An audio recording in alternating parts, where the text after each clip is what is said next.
That button. That button.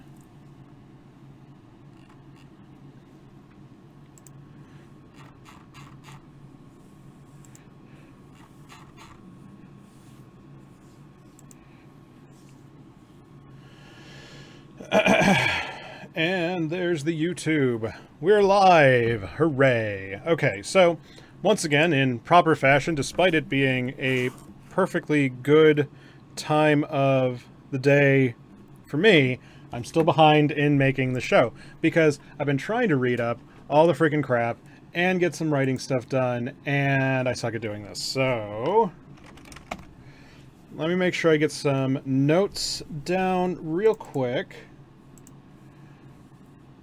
One of these. Yep. Want to make sure I thank everyone who who needs to be thanked, and I don't want to forget anybody.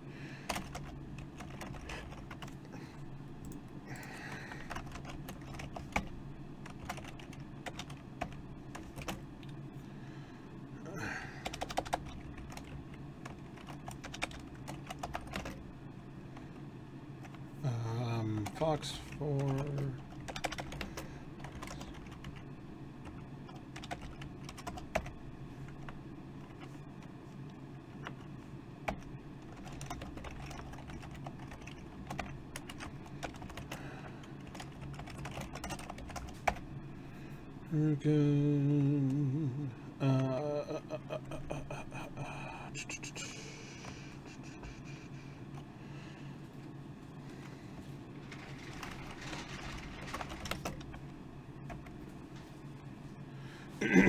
Well, I mean, once they release the May data, it has all of the April data in it, right? Like, that's totally fine.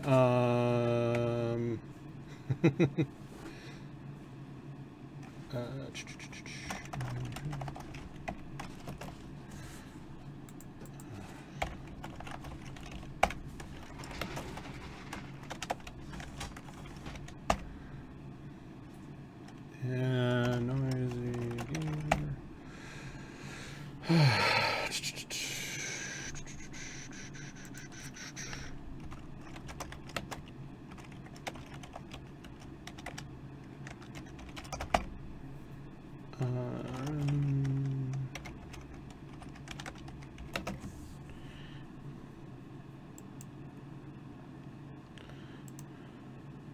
Kane Lorette.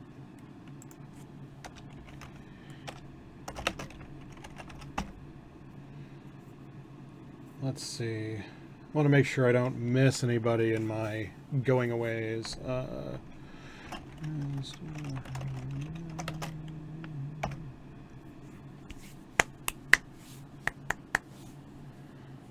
forget your craft service person.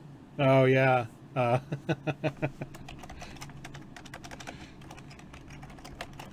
There you go. You got a bullet point.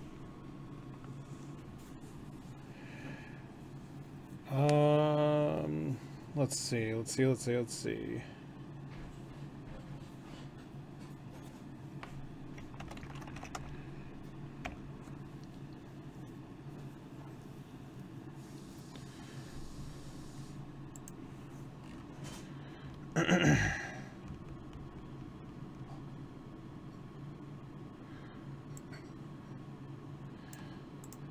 All right, we will come back to that as soon as we get through the last of the graphs. I think I've got everything. I wanted to check like two more things. ZKB, Jita, or oh, come on.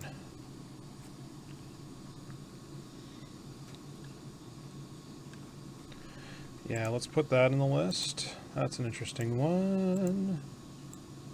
Oh man, actually no, there's a lot of good stuff in here this week. Thank you, Fozzie, for all the good stuff.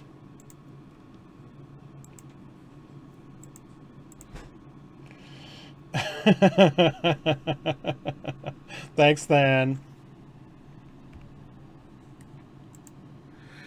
Oh, Hex, no, I I stopped shitting on Isogen just long enough for it to be a big moneymaker.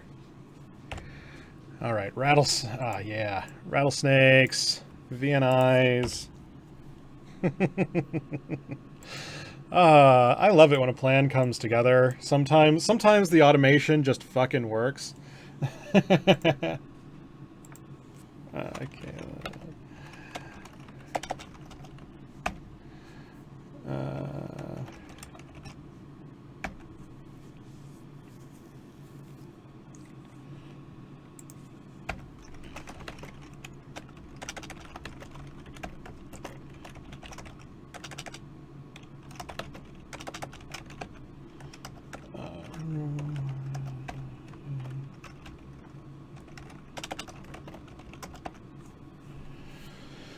Okay. No, you haven't missed the show. It's going to start in probably 10 minutes because, again, I am behind schedules. Yeah. Man, I didn't have to use my fancy stuff. All of my first pass filters are just going bonkers this week. It's so good. So good. Sometimes this job is really easy. Thank you, CCP, for burning down the economy for my last show, because man, it makes this this stuff easy.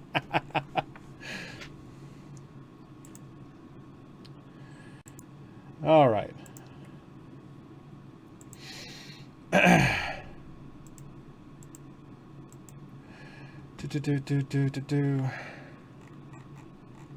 I think that's enough slides for a show. Let's go do one quick pass through the special flags. Oh no, we want to go check Moongoo. That's the other one I want to look at.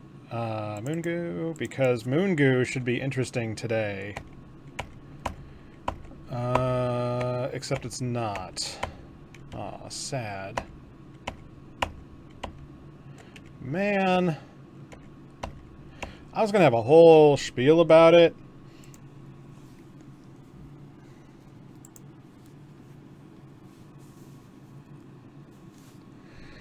Let me tell you something you don't know about Zydrine. Yeah, let's make that a show.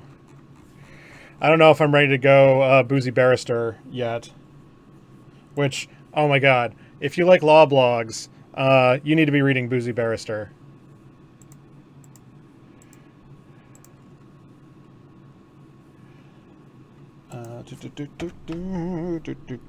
Let's see.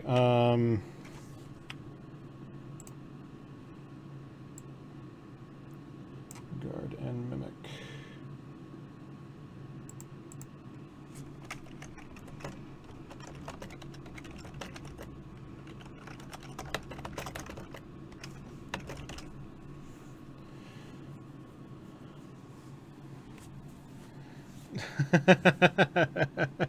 Oh man, so speaking of, and I'm probably gonna catch flack for talking about this. I've tried not to post it on Twitter, but it's just too good. It's too fucking good. Somebody came in and was like, "Good fleets don't lose ships, therefore you're completely wrong about PvP," and I was like, "Jackie Chan, what?" Threw down just a really mean response about how are you special? Are you touched? Like, yeah, I just use the I always want to say it's Happy Gilmore, but it's not. It's Billy Madison. The Billy Madison quote about everybody in this room is now dumber thanks to you. May God have mercy on your soul.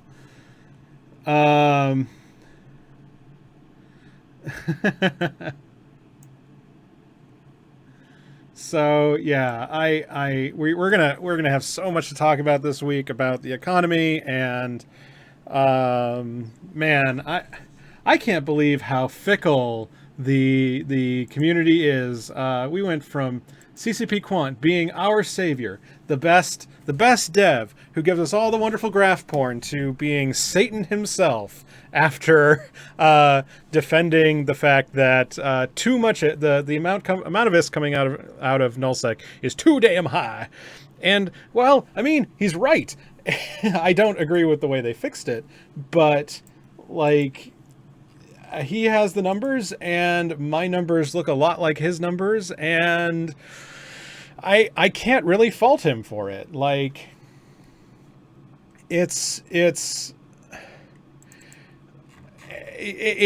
like, this is probably not worth putting in the main real show. So I'm just going to say it here ahead of the show that, like, it reads like nice guys who got friend zoned. When I read about how all of the, oh, we worked so hard to get into this ship, and then now you're nerfing it. Like, if that were the case, then they couldn't nerf anything that took more than a year to train, right? Like, we couldn't nerf anything that takes more than 6 months, because of course somebody's going to get fucking burned by that. Like, of goddamn course they are. You'd have to be a special kind of stupid not to be able to see that. And, like, yeah, okay, nerfing supers is especially painful because it takes so long to train for them. They take so much cash, and you've made a bet, essentially, a really big bet that, well, all of that work will pay off in a ton of extra money. But at the end of the day, CCP does not have to make your dreams come true.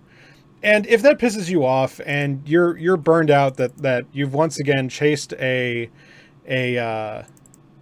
you've chased something hot and you got burned, like we've seen this pattern play out 100 times before. Any of you guys around in the any of those people who've been around since the Fountain War might remember just how much of a pain in the ass, like, chasing the T3 doctrine was, and how, you know, you'd train and then the flavor of the month would change, and then you'd always be like one meta behind everybody, and it was really hard to get ahead. And, like, I understand that frustration. That sucks. Like, but that's a core tenet of the way, that's a consequence of the way EVE is designed, and the fact that it's a long burn game with skill points and the way that it's done. And there are problems you cannot solve, right? Is that at some point you've made a design decision, and there are consequences to that design decision. And it sucks. I'm happy to raise a beer and tell you guys that, you know, pour out one for my homies and rant a little bit about, man, I thought I got it this time, but grr CCP. Like, fine, you know, it happens. But this unhinged rage because, well, the incomes in Null have been too high for too long, and now that you've finally jumped on the bandwagon, now they're taking it away. Like, grr, like, fuck you, man. Like, okay, so there, and we'll go over this again in the main show, is that there is going to be a level of yeah, you're going to need to. The CCP should have been fixing this in January, not in July. And I understand. I fully back the fact that nerfing carriers in PvP sure feels like a shitty way to solve it. Absolutely, sure. I will give you those points, right?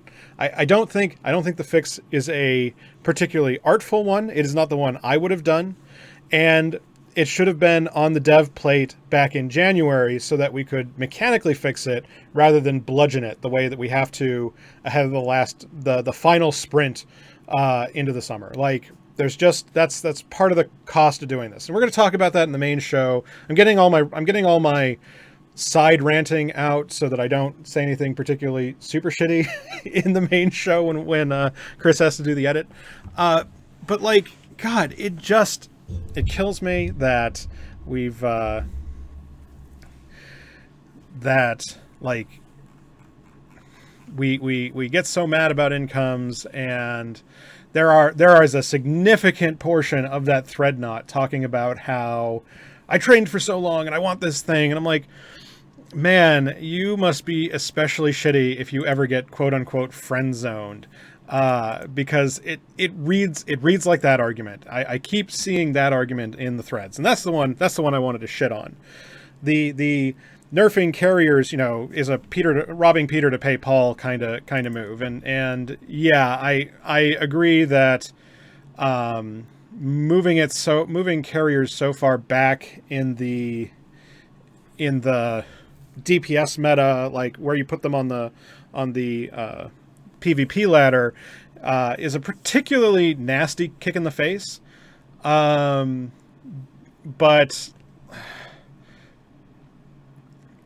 yeah, like there are a bunch of other changes I would have put first, and so I don't think it's a good high quality fix. I don't think it's a high quality fix, and I'm not going to sit here and praise that nerfing carriers is such genius, wow, bravo. Like, no, it's kind of it's ham-fisted. It's super ham-fisted. But the idea that I did call the whiners betas, come at me. I might have. I might have had some extra sarcasm in my feeds this week. But like, so we're already kind of behind, but so I'm going to get one last little piece of rant out because I don't think it fits into the show again, is that Quant was on Talking in Stations last month, and he talked about how the rat incomes, since rat incomes are taking up something like 80% or 70% of the pie, that it really shackles CCP's hands when it comes to rebalancing, because it only leaves a very small set of vectors to change, and those vectors hurt a lot. Like you go and you go do all of you mess with people's incomes. When they did it to missions, it sucked. When they've done it to incursions, it sucks. But when they can sort of sideload their changes and say, well, we've added a feature and it's changed, the system of equations, like that feels far more better from a player perspective, is that you got something for it. You got better AI. You got better sites or the way that they were done, like in wormholes, so that there's actually a move to change things rather than just coming in on the thing that is obviously that needs to change. Like if they just come in to nerf wormholes and said, yeah, 25% less blue loot, problem solved, like that doesn't solve the problem. It's a shitty solution. You're gonna cut up a lot of extra crap while you're in there. You're gonna make a bunch of people mad. You're basically saying your game style sucks. And this is why I've been so hot and mad about it for like 3 months, is that as the clock runs out, the ability to artfully fix this goes down. That every sprint we miss is a sprint that we're not doing better fixes on. And then we get to the last sprint before the summer break, and of course their hands are tied. Like the choices are: nerf the sanctums directly with either respawn rates, the density like they did for Rorks, or do a just flat income nerf across the bar. And both of those feel kind of shitty. I still personally believe in the sanctum nerf, but like I don't have the authority to be talking on that. So yeah, it's a mess. So with that, let's go ahead and stop ranting and start making a show happen.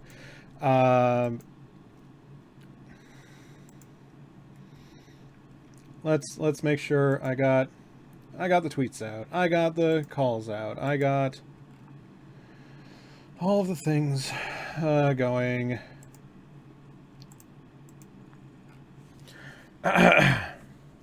So let's go ahead and do just a quick pre-show primer. Thank you everyone who is tuned in live here for our final show. Yes, our final show. I am so sorry that this has to come to an end, but real life and Eve are not as overlapped as they were in the past, and it's time to do something new. So I wanted to go ahead and thank everybody who is here live for the show. And Hex, let me PM you. We're gonna be downtown. We could meet up for lunch. So I want to thank everybody who's tuned in live. I want to thank everybody who can tune in. We're going to go through thank yous more directly in a second. And I want to thank everybody for making this show possible. I started this kind of as a fuck you, I'll make it kind of thing. Like, I don't care how stupid the show sounds. This is the show I wanted. And you guys showed up in force and really made it possible.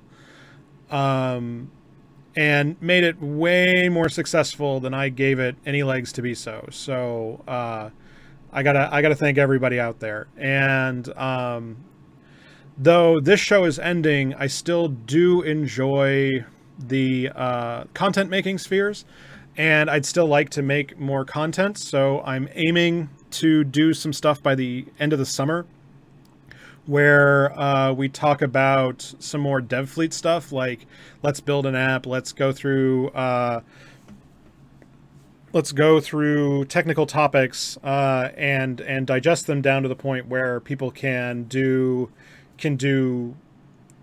more of the pieces, and try to build up a body of work for, talking Python stuff and data science stuff. So if you love the graph part of this show, if you want to see a more real life bend on it, do stick around, because I'm hoping at the end of the summer to launch something in that vein. I'm still having trouble getting the pieces all put together, and it's like you got to kill one thing to bring another thing in. And I'd like to get there. So if that sounds like fun, if not just Eve shit posting, but real life market shit posting talks to you, do get subscribed, because we will be back. And do join our Prosper Discord, because I'm still expecting to do a little bit of Eve work as we sunset everything. And I'd still like to be a resource for people who want to ask technical questions, because I'm more than happy to talk about Eve. Like, no one truly quits Eve. Like, I'm not sitting here. I wasn't sitting here when I announced my retirement thinking that, oh, well, fuck Eve and burn it to the ground. I hate this thing. And like that's not what's going on here. It's that I wish I could, but I can't. And they make a... Be safe out there, darling. Be safe, internet. The words totally did the thing. So no, you can't have my stuff. I'm more than happy to keep talking Eve.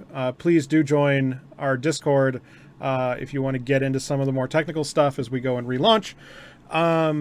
And that's that. So last bit, the real bit where I do the FAQ, all the graphs are made in R. You can get sources on our GitHub, should be linked down below in the doobly-doo. We do a bunch of statistical analysis for ourselves. It's the same tools that Quant uses. We just made our own. The show runs about 45 minutes. I don't tend to answer questions during the show. This tends to be one big, long one take. And but do feel free to ask questions and chat in the chats. We are streaming both on YouTube and Twitch. If you want to catch us in glorious 1080p, you want to be on YouTube, because it's easier to stream at high quality there. And with that, I think I'm going to start pushing buttons to find things that make us go. So do get a tasty beverage, do get settled in, and let's make a show happen. Let's make this episode 100 excellent. So if I can find where the hell all of my buttons are.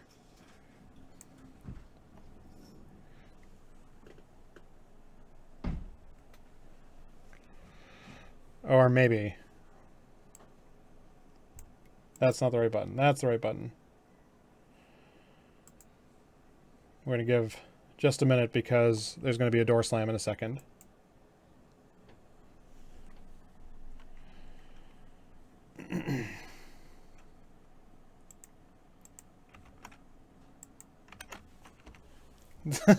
I'm glad somebody got that. Thank you. We're gonna go watch the Eve thing while I wait for my audio environment to finish duping around. Ah, angry nerds.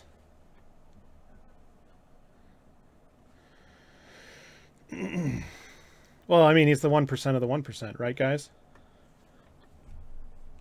I know. I'm playing both sides for laughs. I am the worst. Give me just a sec. I'm going to walk away from the mic.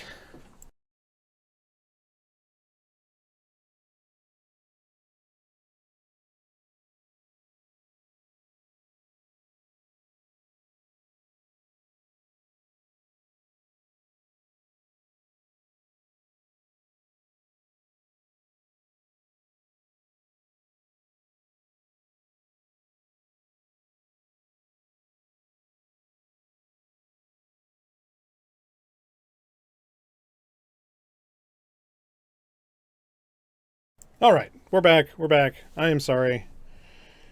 Let's let's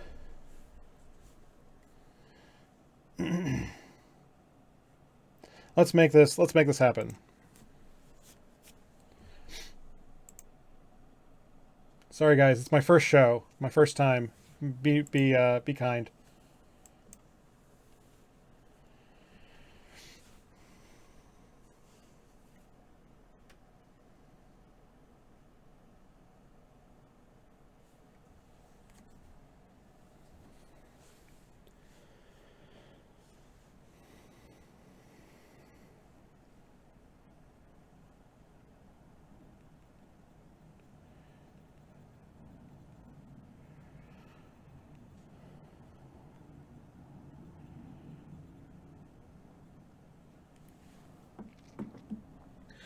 All right. Good evening. Actually, good morning. Good day to everyone here. I am your host, Lockefox. This is the Eve Prosper Show, and we made it. We made it, guys. It's episode 100. This is, of course, bittersweet. On the one hand, it's great to have got this far. It's been 2.5 years of hard work with a great team helping to make it happen. On the other hand, it's super sad because number 100 is our last show. So I want to thank everybody who has tuned in to get the Eve news from us. It has been a pleasure and an honor. So let's go ahead and get straight into the show and enjoy the beautiful fireworks as Eve burns itself down shooting the monument. So first, I want to thank everyone from the bottom of my heart who has supported this show. I want to thank everybody who is tuned in live on Twitch and YouTube. I want to thank everybody who has subscribed to us on our Twitter, on Twitch, YouTube, and our blog. I want to thank everybody who has joined us on our Discord. And I want to thank twice over, 100 times over, the guys who have been our patrons on Patreon, who have helped keep this show on the air for much longer than I anticipated it would be. I got to thank every one of you. I've got a special list of thank yous that I wanted to get through. And I know that there's a whole bunch of you YouTube guys who are going to scrub by this. And, well, I mean, I can't stop you. It's already happening, but that's fine. I want to start from CCP, and I want to thank the devs who have made this show possible. Thanks to CCP Quant, CCP Fox4, and CCP Snowden. Their work is what powers the back of Prosper. It is what makes this show possible. We are made better with the monthly economic report from Quant. We rely on we would not have been able to do any of this without the crest that Fox4 created, and we would not be making the steps into the future that we are without Snowden's work on ESI. So I want to thank those devs specifically for making this show possible at all. And I know that there are other devs who do enjoy the show, and I am sorry that I don't have all of your names handy, but I wanted to thank those directly. I also wanted to thank CCP Guard and CCP Mimic for helping get this show into a much wider audience than we would have otherwise. The opportunity to do our show with the '07 show was extraordinary, and it was great being able to contribute to the meta game as a whole. So I can't thank them enough. It really made me realize if I wanted to be a proper YouTube dude, and brought, I know, a lot of you guys into our thing. And also, I want to thank them for airing stuff even when I've got political, back with the April Mer notes, or the March Mer notes.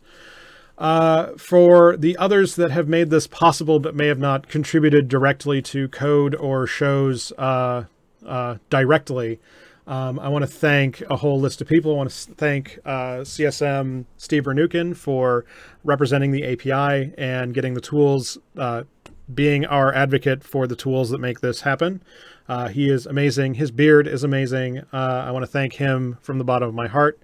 I want to thank the news community around all of the news aggregators who have made for an excellent network of people to deal with. People like Matterall, Dirk McGurk, Noisy Gamer, Caleb Aranya, and Rivra have made this show, have really made the connections that make this show continue going. Like keeping up on the news is a tough thing to do week over week, and getting tuned into the meta game can be especially difficult, seeing as we run independently. And we wouldn't be able to do it without those partners. Next, I want to thank people who have contributed directly to the show. I can never stop thanking Etienne Erqueline, who helped develop our first round of tools, who made this show, made episode 0 happen, essentially. I want to thank our sysadmin, Randaboy, Kane Larete,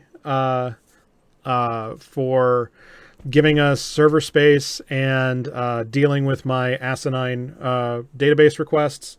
I want to thank Christopher Mellen for editing this show, bringing the edits back. I know a lot of you guys were missing those in the middle episodes, and they're back thanks to his hard work. You can check out his work at Minor Metrics, and he's working hard with Eve News 24 these days. I have to, of course, thank a tolerant wife who let me give up so many Thursdays to you space nerds while I talk strangely at a computer in my closet. So I have to thank my darling wife. And I have to, again, thank the patrons that made it possible to get dedicated hardware, that made it possible to get good equipment on here, that made it clear that you guys valued this content.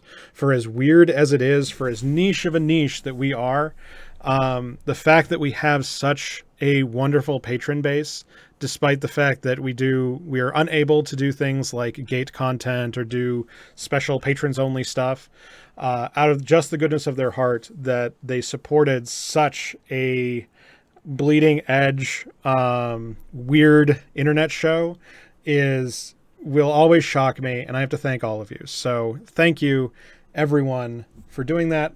Last and certainly not least, I know that nothing will replace Prosper in all of your people's hearts, but we are not the only market show, and we are not the only source out there. So I do want to give a chance to give a shout out to the other shows in the market meta that you can go and move your patronage to. First is, of course, the one, the only, the original DeLone Wolf at Eve Talk. He inspired us to do this show out of a friendly competition of, I bet I can do better. And he has been a wonderful benchmark to go up against. He has been consistent and incredible and high quality, and this show would not have been here in anywhere close to its current form if it weren't for DeLone Wolf's work. So I have to thank him. I want to thank Rodin, of course, over at Eve NT TV. He is streaming on Tuesdays at 0100. His speculative show, and if you enjoy the part where I guess where things are going and do that sort of stuff, he's the guy you want to go put on your feeds. He's also uploading to YouTube. Like, we support him big time. And then last, of course, is Christopher Mellen, who is doing Minor Metrics. I know he's trying to get into a really rapid cadence there. It's probably going to be hard over the summer. Things get a little bit cold and quiet. But if you enjoy the graph porn, Christopher Mellen is taking some of our tools and moving forward. So do get on those shows. Do get subscribed. Don't worry. I have left you all in capable hands. This is not the end. Oh no. This is until next time.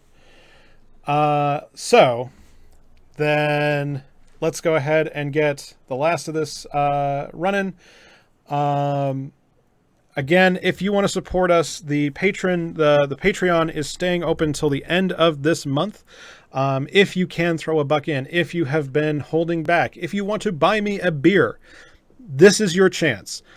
We have seen other ventures crumble and fall because of funding, and every dollar that goes into the Patreon over the last 3 months is going straight into a Keep Prosper Alive Forever fund, so that we can, if we have to run on DigitalOcean, we can do that. If we need to, whatever hardware we need to run, whether that's in my basement or on a dedicated colo box, we're prepared to do that for years into the future. And if you want to make that happen, this is your chance to throw a buck in the jar. For all the patrons who have served us this long, this well, I have to thank you from the bottom of my heart. Again, you have made this show more successful than it has any right to be. And it's really directly thanks to you guys. And let's see, the last bit is we will not be on every Thursday night, 0300, but do get subscribed. Do follow us along, because I still intend to do office hour streams every once in a while where you guys can come and ask direct questions about mechanics and stuff, and we can sort of shoot the shit about while I try to get dev fleet stuff done. And I also reserve the right that if things particularly get hot and heavy and you guys need economic reporting back, we can do special reporting. So do not hit that unsubscribe button. Do stay with us. So with that has been a 10-minute rant about how much I love you guys. I love you guys so much. Why don't we go ahead and actually get into the real show. Thank you again, everyone, for your patience.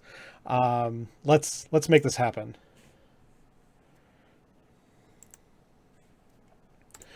We start where we always do, with the one, the only, the Plex, which had hit a particular slide last week. We saw the continuation of a sale, I believe, and then now a round of nerfs that is causing a little bit of liquidity squeeze. And things are going to get more interesting in the short term.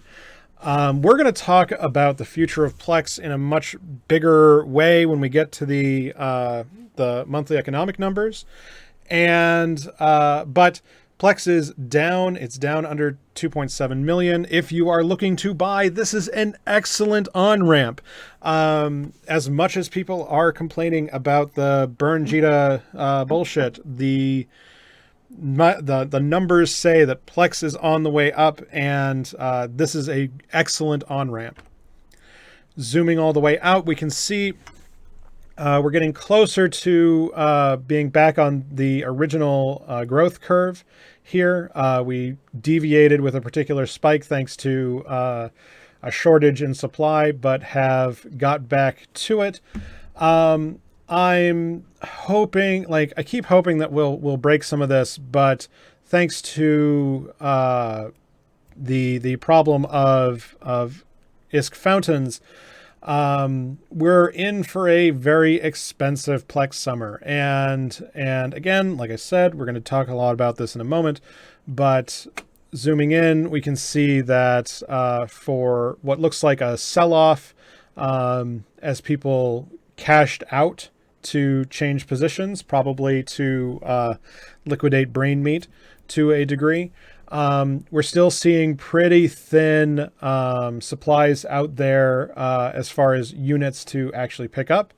And the monthly cost of a sub is still at 1.4 billion, which is still a record high level compared to periods in the past. So I don't expect this 1.4 billion monthly price to abate. So we're just sort of stuck with it, unfortunately. Looking at skill trading, we see a big sell-off driving the price down way towards the Plex parity. Again, a great chance to be jumping in. Also, we should expect the Plex parity price to get back to the 750 per skill point level.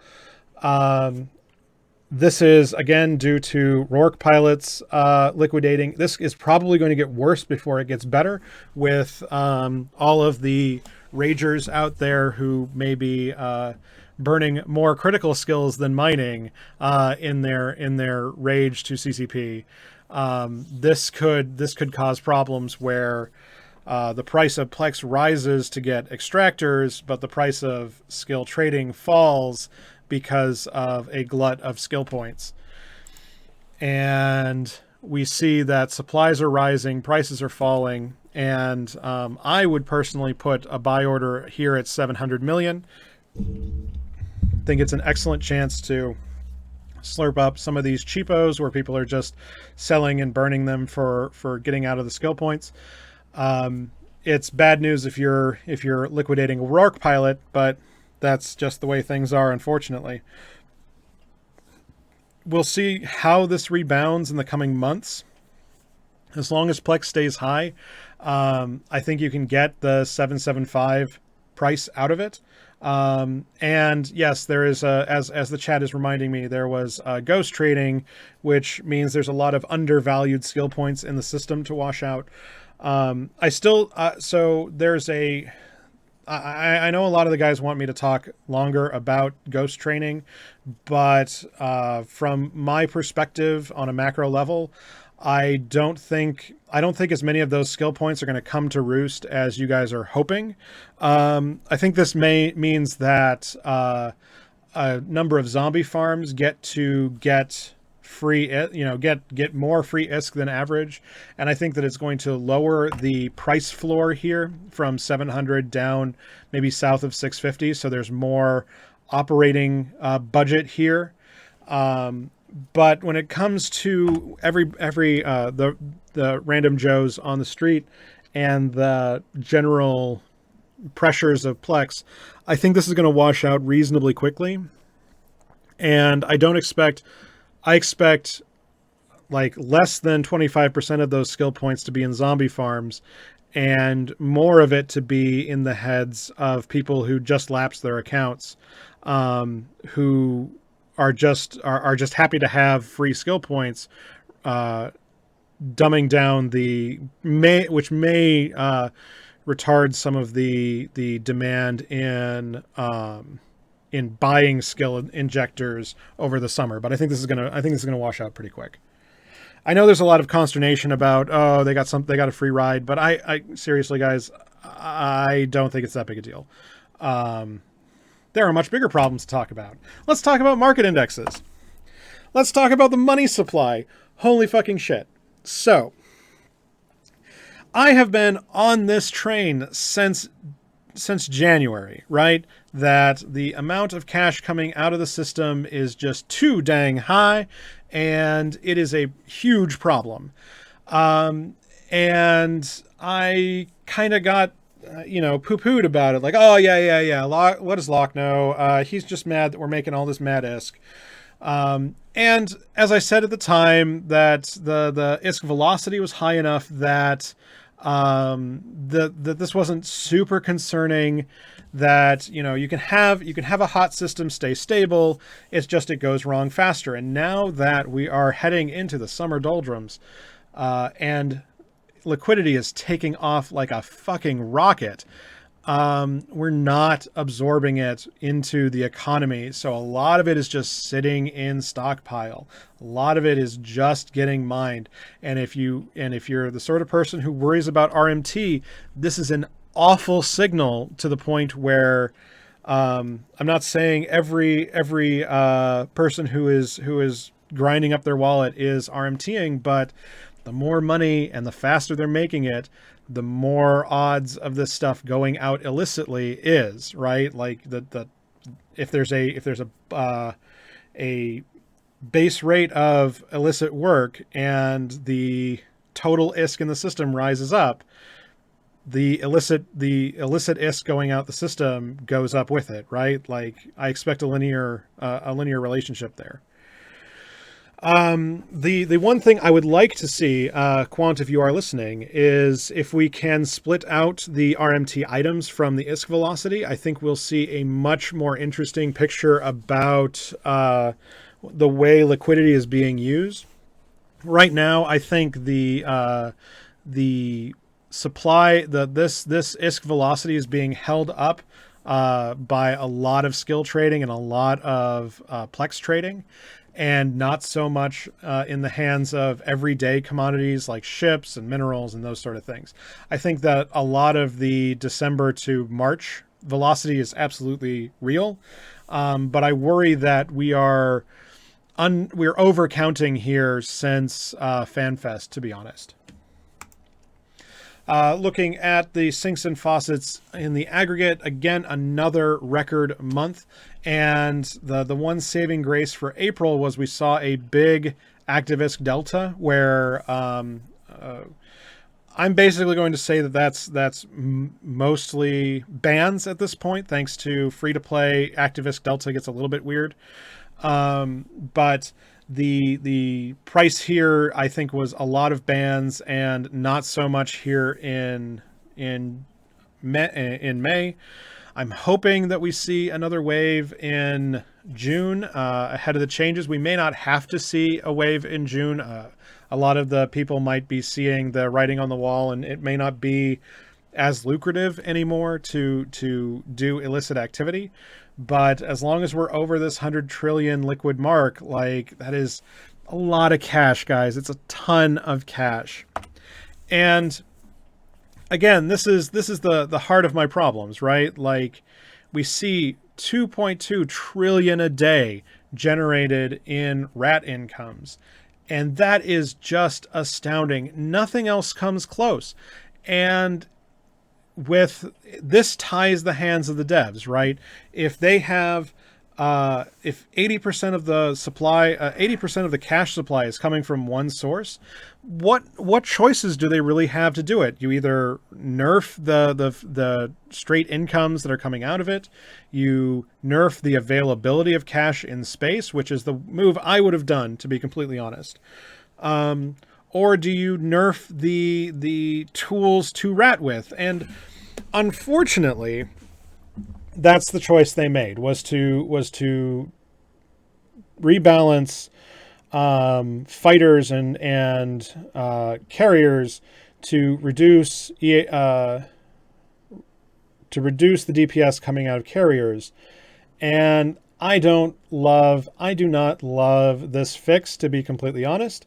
I think that Reddit is overreacting, as nullbears are wont to do. How dare you take my money, sort of thing. But so for all of you guys who are burning down the monument right now, I do want to go put a couple of ideas in your head. One, remember that CCP is running on a Scrum schedule. So there are 6-week or 4-week sprints. And the June release is the end of a big development sprint cycle. The chance to run through it.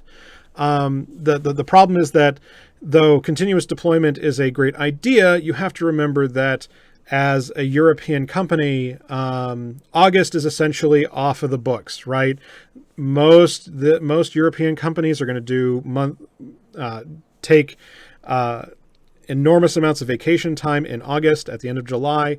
And so if we look at a sprint schedule, there is a bug fix sprint available to get into July, and then basically a skipped cycle for vacations.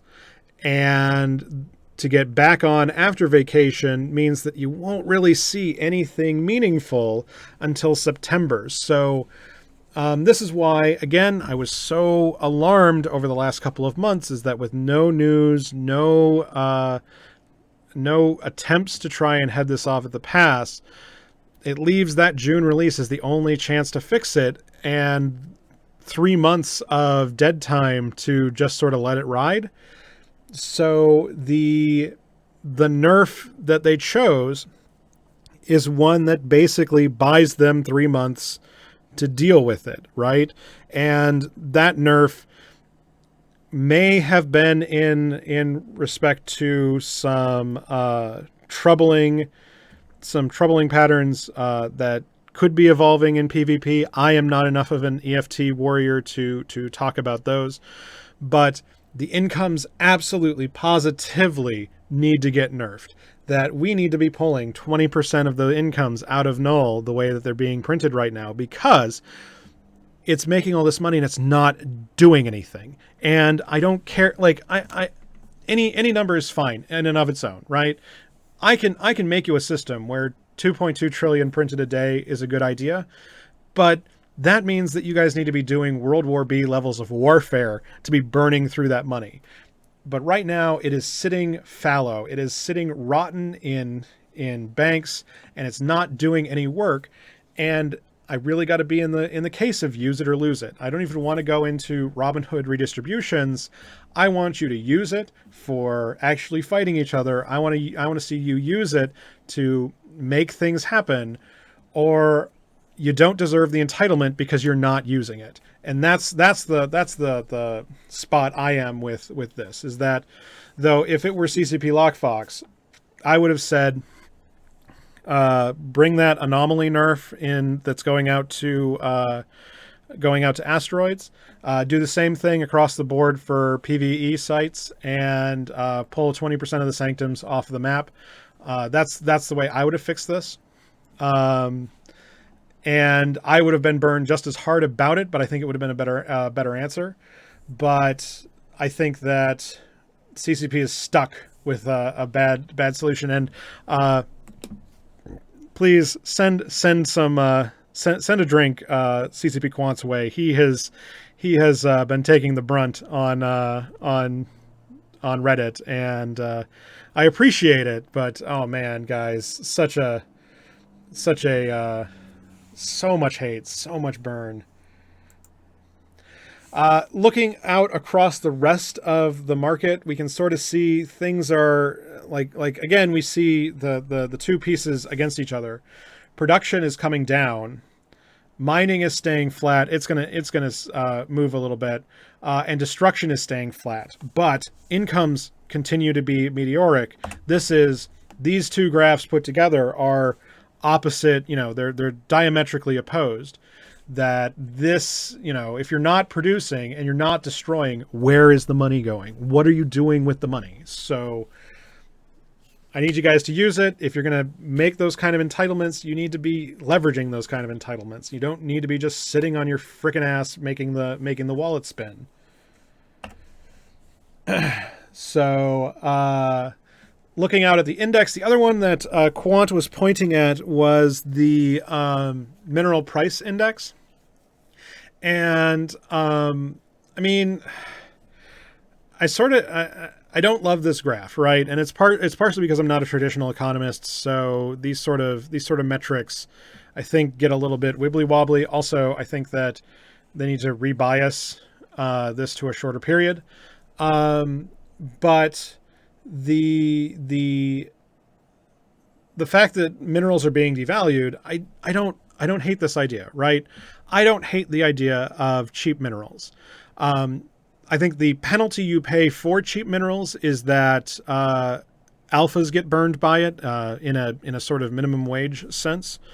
But the cheap minerals gives you the opportunity to talk about a much flatter engagement ladder, where the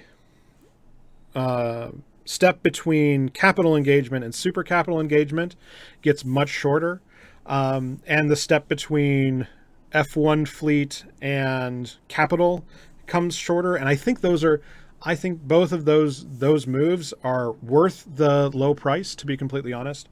But it also means that you need to remind the people who are making this stuff, who are living in these things, to actually use the thing. So we've been treating supercaps like thermonuclear weapons ever since they were generated, right? The ability to build them is a strategic asset, right? And the number that are produced and who they get sold to continues to be a backdoor super secret club to hold up profits and make sure that only our guys get the things. And I mean, if I were CCP Lockefox, I would actually spin back some of the yield nerfs that we're seeing on Rorks. I would bring back some of the ability to get the yield. I'd probably also unnerf the drone speed thing. I'm a little 50-50 on that one. Just because I'd like to see the sites get burned up faster, and I'd like to see super caps become so ubiquitous that we can talk about their place in the engagement ladder in a far more holistic way. Mostly because I want to be able to justify a 25% EHP nerf if I were CCP Lockefox. I am not CCP Lockefox. This is not my place to be talking about it, but the low mineral price, a lot of people are complaining about it, but I don't think it's as much of a problem. And I encourage, as much shit as I have given CCP Fozzie for his mineral rebalancing talents, I think that there's an opportunity with moon mining to do something similar once the new mechanics come around, where if Tech 2 became half priced, if Moon Goo became half priced after the change, and T2 was in a much better place versus the faction counterparts, I think we could see a much healthier economy where the raw materials become a valuable asset to actually leverage, and that vertical integration becomes a target. Like, I think that it would make a very interesting engagement sphere. But that means that you have to burn the people who own moons and tell them, guess what? You're going to make half as much, and you're going to put twice as much work into making it. Deal with it. So those are my two thoughts on doing this. And this is sort of me, dreaming big and then walking away. So we'll see where things end up landing. I don't hate the mineral picture right now, but I really, really hate the ratting picture. And I'm glad that CCP is sitting down and doing something. I don't think it's the right particular answer. If they had called me, I would not have suggested what they did. I can understand why they wouldn't want to do what I want to do, but I would rather see more mining than more ratting. If I were able to choose what I wanted null money hours to be spent doing. Moving on, looking at net trade, we are up, but we're basically up only on RMT items. The rest of the market is staying flat or dipping down. Bad news, really bad news. Total destruction is down in counts, but flat in value. So I guess I'll take it. I'm always going to ask for more destruction. I always think that more people should be out in space actively grinding against each other rather than grinding against NPCs. I just think that NPC ratting is boring and a not a good way for not a good use of keyboard time, but I understand the people who do. Sometimes you just want to watch Netflix and chill. So I would like to see the PvP numbers higher. That's too bad they aren't. Moving on to minerals. Hold on one sec.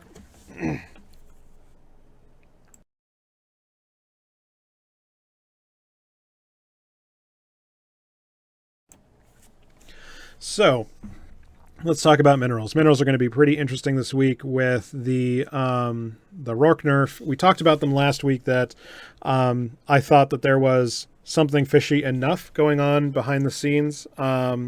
So congratulations to whoever got all of that Reddit karma. I still think it's fishy, but after hearing from the CSM people, I'm not sure if CSM leak is really the source. It's fishy. Looking at Tritanium, it's a great chance if you're watching right now to jump in on a buy order at 4.8, aiming for a 5.2. It's not a ton of money to be made, but volumes are in the shitter, and they are falling hard. So actually, we could hit 6.0 price, a 6.0 price if we get under the 20 billion units mark, I think. It's a little hard to pick how high this will jump when it jumps.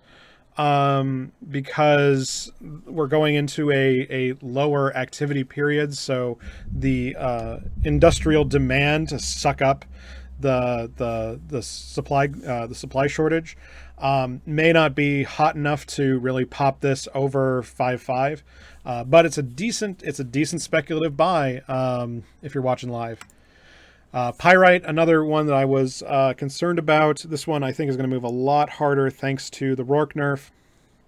We're down at, 5.8, but we're probably going to rise higher again. Volumes were thick last week, bringing us down sub 6, but are getting thin again. And similar to the Tritanium bet, there is this door is actually actively closing right here live on the air. If you had been able to get a sub 6 buy order, I'd be holding for a almost 7 sell order. The volumes here are very thin, and as we get under that 2.5 billion mark for units on market, the prices are going to get super unstable. So we're already in the unstable part of this regime, and it's going to get more interesting over the rest of the weekend. Next, Mexilon. I had sort of given up hope on this, but thanks to the Rourke nerf, I think I called this one wrong. I thought that because the Rourke nerf was happening and there wasn't anything to absorb it, we were still going to end up with relatively flat Mexilon. But I think, as we can see, I'm wrong about that. Heading up towards 74, 75 right now. Volumes are getting, again, very thin on the ground, and the door to jump in on this is closing fast.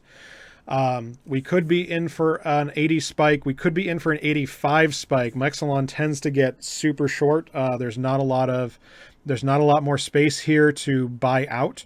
So even buying a sell order here is not a terrible idea. If you've been holding on to some sub 75 buy orders, I'd be watching this like a hawk for the next week, looking for a greater than 80 sell-off point. The problem, you're going to feel like an idiot though, unfortunately. I don't know how to time this better. That it'll be really hard to catch the peak of this. We could hit 85, we could hit 90. It could, for like a moment, go to 100. But the problem is that as we get to that point where we're dividing by zero supply, essentially, that you got to pick your out point, and if you don't pick it, everyone else is going to come flooding in, and you're gonna miss a better off ramp. So pick an off ramp. I'd be picking something in an 80-85 if you are really on top of it and actively in game. Shooting for 90 is possible, but this number is in the danger zone for just how high and how fast and how long things will go. It gets really hard to predict. Next, Isogen, darling of the show that I like to give so much shit. I said last week that it was a decent buy order, and wow, did it turn around fast. We're seeing it settle back down post Rourke nerf and, well, Rourke nerf news. And I don't think we'll get back up to that 62 price. That's, sorry, 52 price. Well, I mean, we are there now. I guess the resolution of this thing is always a day behind. So if you were holding on to it, now's a great chance to sell. That 45 buy order is excellent. Like, I know I'm usually poo-pooing Isogen, but it's a great carrier right now. Volumes are getting a little bit thin, but I don't think they're going to spike as hard. If you are watching live, buying in a 51 buy order and aiming for a 55 is not a terrible bet, but it's not a ton of space to do it. I think this is going to get interesting in the next couple of days, but things are a little bit weird with everybody, quote unquote, quitting EVE forever, deactivating all my accounts. I'm never coming back. I hate you guys. CCP was the worst developer ever, sort of ranting. Noxium is down, but if you are not on the party wagon yet, this is not a bad place to be putting a late bet on. Volumes are falling. Buy margins are shrinking. We could be at 400 or 420 every day. And I think this is a decent gamble. I don't think there's a chance to go down from it, essentially. Buying up a 350 buy order, a 360 buy order, and aiming for something above 400, I think is not a bad way to get a decent turnaround. You're sort of betting that this volume stays low for longer than it has in the past. There's a lot of extra stock probably kicking around out there, so it's a little bit of a 50-50 bet. But if you're not already in the party, this is a great chance to jump on. Next, Zydrine. This is the one that was my get your tinfoil out, boys. The aliens are real. The Illuminati. We saw a big price reset as we hit 900. Somebody bought out the whole damn thing. And we're sliding. So this is a complicated question to ask. Prices are probably going to go up to 1.05K. They could go a little bit higher than that, but I don't think there's a ton of room here to make a lot of money. If you're buying at 1K, you got to be selling at 1.1K, and getting up that high is difficult. The volumes are getting thin, so you might see a slight peak up to there, but there's still a lot of this stuff kicking around, and there's still not a lot of demand to soak it all up. So to whoever thought that we could go for an hour shitting on Zydrine, I probably could, but I would not be buying in on Zydrine. It's a good place for a longer bet. I would personally rather be buying at 950 per unit rather than over 1K for my long bet. I think I'd really rather be down that low if I were jumping on this bandwagon for at the end of summer, but in the short term, it's kind of weak. Crystal ball hazy. Ask again later. Next, Megasite has been a little bit weak, but is showing some return. Again, my scales are pretty washed out thanks to a big sell-off a couple weeks ago. Again, same story. This is again why I don't think that Zydrine is really that good a bet. The supply still coming out despite the Rourke nerf, despite the thing of despite the changing landscape out in Null. I don't think the supply chains for Megasite and Zydrine are really under that much threat. Also, that Wormholes can generate as much stuff of this as Null can, but doesn't have the super capital control that Null might have. I think that these are going to stay relatively flat in the short term. Again, we could see maybe a 5% bump over any 1 week as bets are moving through the system over the release, but I wouldn't buy it. And then last, of course, is Morphite, which is showing a little bit of resurgence, but not back up to 10K yet. Not a lot to say here. I think that I would hold whatever bet I was holding, thanks to I would just wait for war to happen, because that's the only thing that's going to kick this into high gear. Unless Null is actually going to fight each other rather than sit on enormous piles of cash, then Morphite's going to stay pretty much where it is.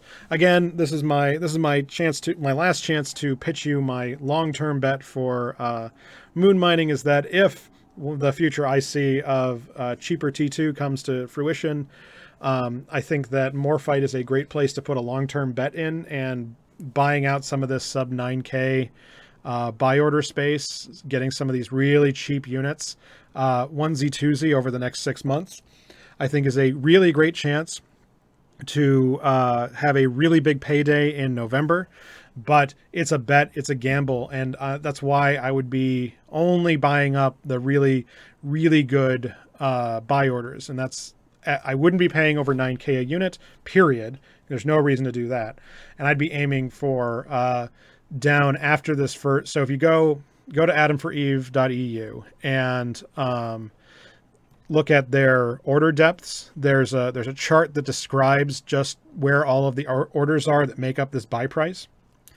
And, there's a shelf here. There's probably a shelf here at 87.50. And then there's probably a bunch of weakness down to get to sub 850. And this would be, I'd be putting a buy order down here, looking for a chance when, a long-term buy order that says, oh, well, I got lucky. I got a couple of cheapo units. Go me, as it falls down through you. And just let it, pick up the cheap stuff. Don't actively stockpile this stuff by buying sell orders. That's the worst way to do this. Buy up really cheap side units and build a horde that way. Moving on to fuel. Fuel is down, way down. Actually, a lot more down than I expected. Given the Rourke nerf, I sort of expected prices to rise. But the ice availability could just be where the remaining Rourkes are heading towards. The prices here are falling hard and fast. So I had a personal target of 750 that all of these would sort of coalesce around. And nitrogen has fallen hard. I'm not exact. This is probably due to the fact that a lot of the moon reactions have been shit for 4 to 8 weeks, and there could be a lot of those moon reactors going fallow as people are like, fuck it, it's not worth my time. And so that's probably what's driving this. We're still seeing weakness in the oxygen topes. This is everywhere else, I think, is more a picture of capital health than anything else. It's interesting to see us fall so hard so fast in 1 week, especially given the fact that every other mineral is on the way up. So buying 700 nitrogen isotopes is not a bad gamble from where I'm looking at right now. That has the chance to turn around, especially if the rest of this GERD nerf thing goes through. Ishtars are coming back, and if Ishtars come back, Moongoo comes back. This is a great land grab for the moon speculators, and it's a great chance to go do some quick research and get on some of these bets now, because I think this door is going to close in the next 2 or 3 days when cooler heads finally get their come to bear and start trying to make money off of these crybabies. Looking at blocks, oxygen is still staying nice and strong. Nitrogen is falling hard. Again, it's a good chance to go grab some buy orders as that margin starts to shrink. I would also be watching out on the helium blocks are due to turn around thanks to this rise in helium prices. I think that those are getting undervalued at the moment. It's not a lot of money to be made, but it's definitely better than a sharp poke in the eye. Next, looking at strontium, it's stacking. Prices are falling. No Sav war on the horizon. Looking at heavy water, it's starting to come back from a shortage, but I expect it to fall pretty hard once we start getting the Rorks actually nerfed. Once the patch hits, I expect this to be back down under 350. We'll see where that actually ends up going. It's the ice mining picture is a little bit cloudy for me. Now on to outliers, the best part of the show. So, as I was saying, with the nerf and with all of the rage about why would I have a super capital? Why am I not getting 100 million unit ticks or whatever crazy tick that CCP Quant had quoted. The movement back into Plextars, Ishtars, is going to be a great boon for a lot of these middle products. So we're already seeing ceramic fibers spike. We're seeing nanotransistors spike. We're seeing hypersynaptic fibers spike. We're not seeing crystalline carbonite spike yet, but we should be seeing photonic metamaterials start to spike soon.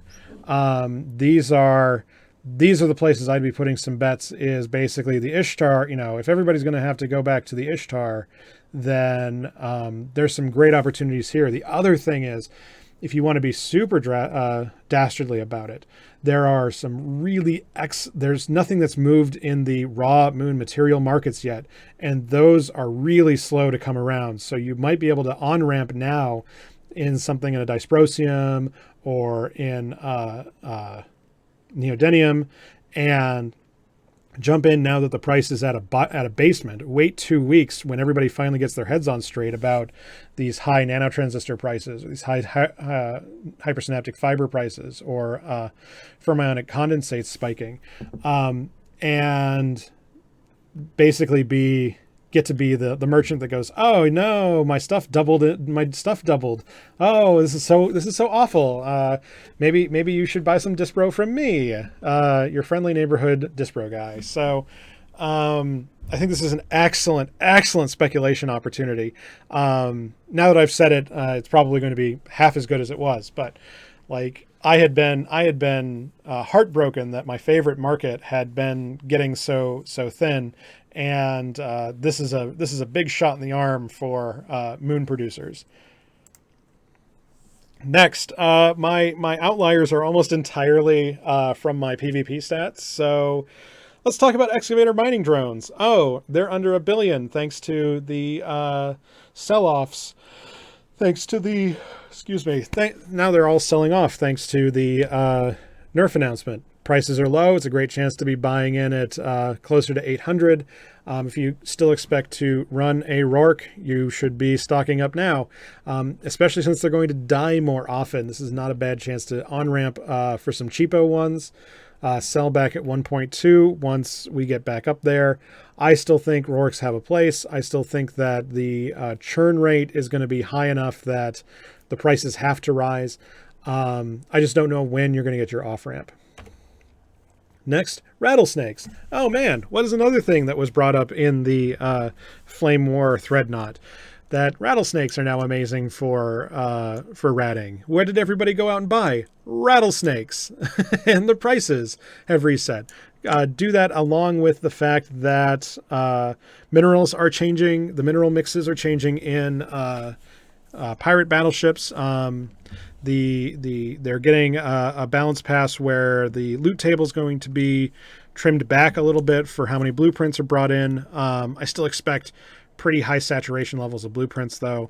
And I'm hoping for a doubling in the minerals required to build these things, which is really great to see, because that means that not just does the price go up so that it becomes less likely an F1 fleet thing as we're above 500 million, that becomes a little bit harder to justify in the F1 budget. If they continue to be used, they grind through more minerals. So this is a really great thing for mineral consumption across the cluster. Next, Vexor Navy issues, another popular ratting ship. You see that the thread goes out and big buyouts start to happen, and the price is all of a sudden, what, 85 million? Who would have thought? I don't think this one's going to stay as high for as long. I think that anything over 80 gets the faction warfare guys out selling off their stocks. So I don't know if this is going to stay as high as long, but it's good to see. The Macarial. Oh, would you look at that? They announced the change, and they announced the change, and the price doubled. Huh. Funny, because 600 is about where I expected it to be. I think that it might trend up to 700, depending on where the balance actually lands. Again, without knowing what the drop rate changes to, I don't think the price really changes, and I think a lot of these things are going to get shipped out for getting paid. So I'm sorry, all of you EFT warriors who have to build metas in nullsec. This might be a really good chance to start to start chumming the waters, though. With the most popular F1 fleet getting basically neutered on both sides, both the Rattlesnake and the Macarial getting big rebalances to the point where they're not really how much you want to whelp. If you are a FC, all of a sudden your fleet became twice as expensive on Z Killboard. Not the one that's in your hangar per se, but when you see the whelp on Z Killboard, you're going to have to pay twice as much. Your SRP is going to have to pay twice as much. It's going to be hard to justify going out there in the big, using these as your F1 fleet. If you are perhaps Test or Brave and you wanted to go cause some trouble with some of those new cap fleets that you have, this would be a great chance to take some targets of opportunity while people might get a little wallet shy to oppose you in the interim.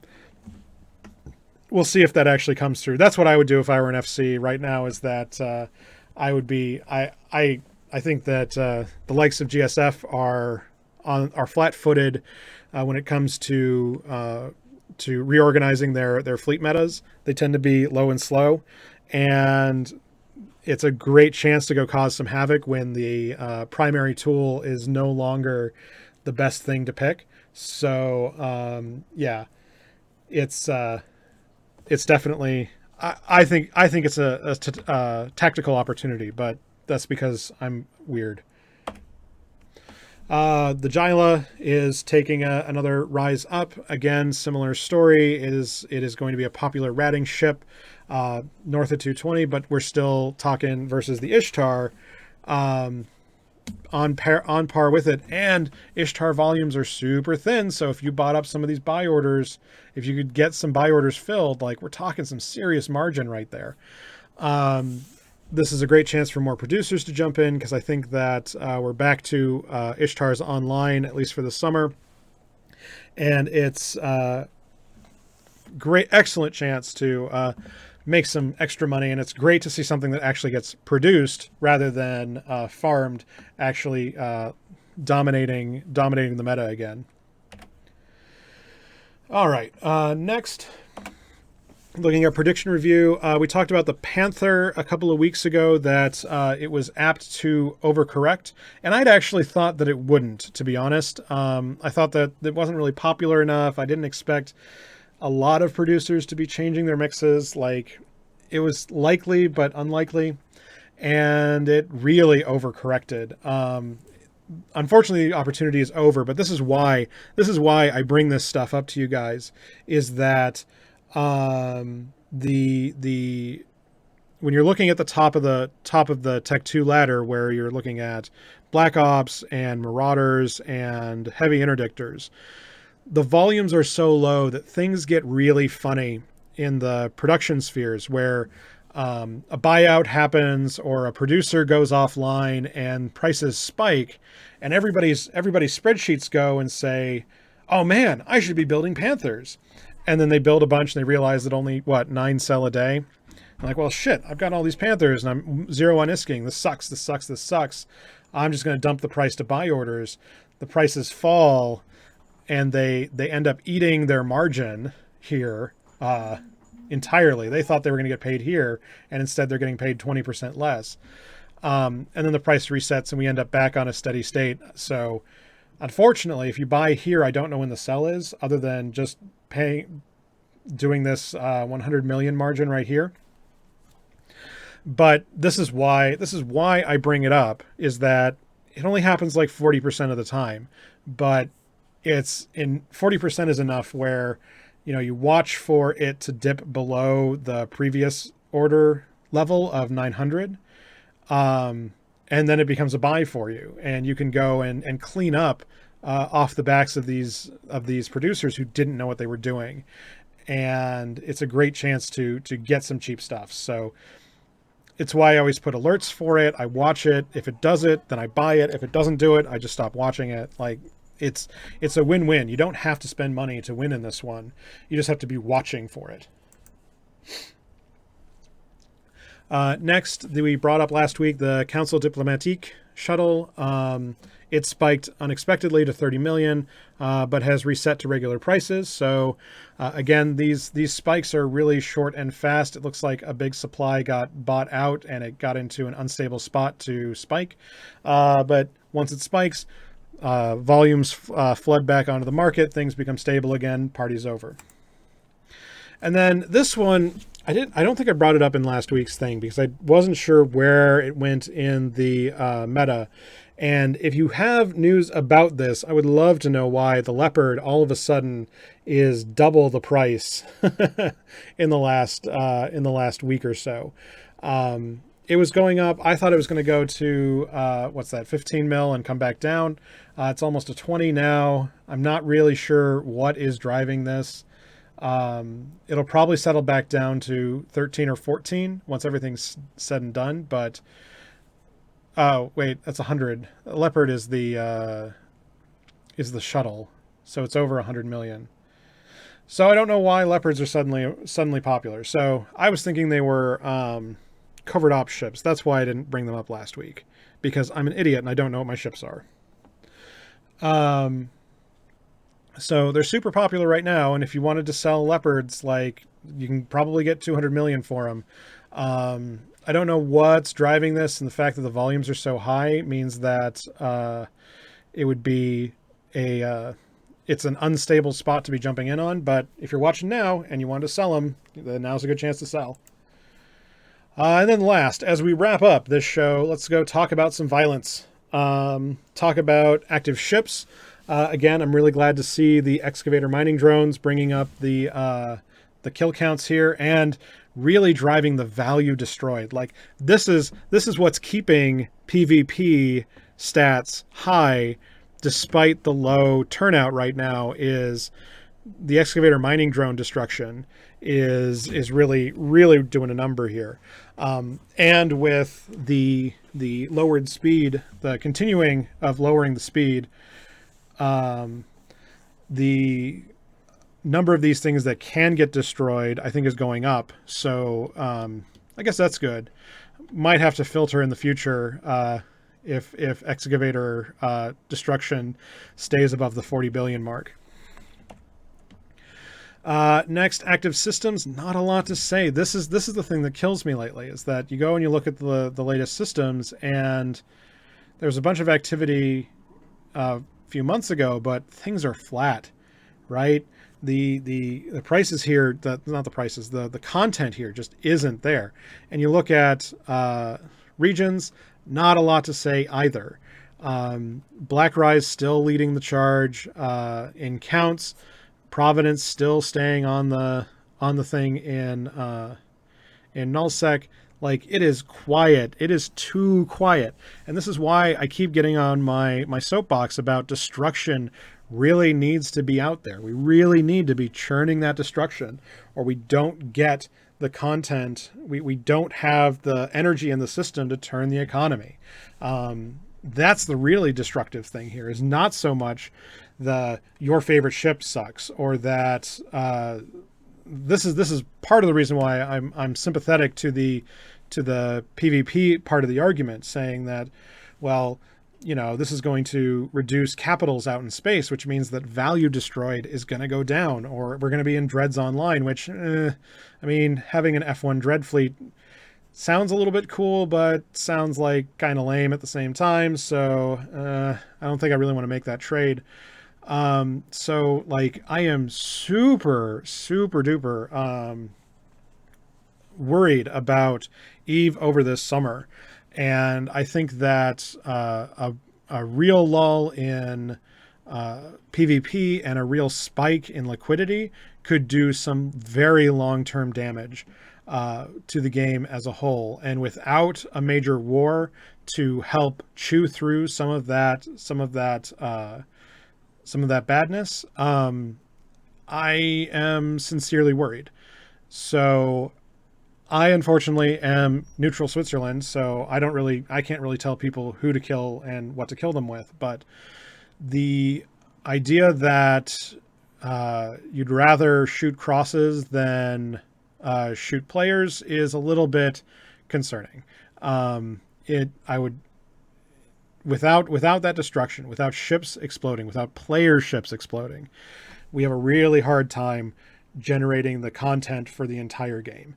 And the money making should only, when you're talking about money making, it should be in service to the other content, right? You are grinding rats to make money to actually fight people. You are grinding rats to build things. You are grinding rats to fight each other.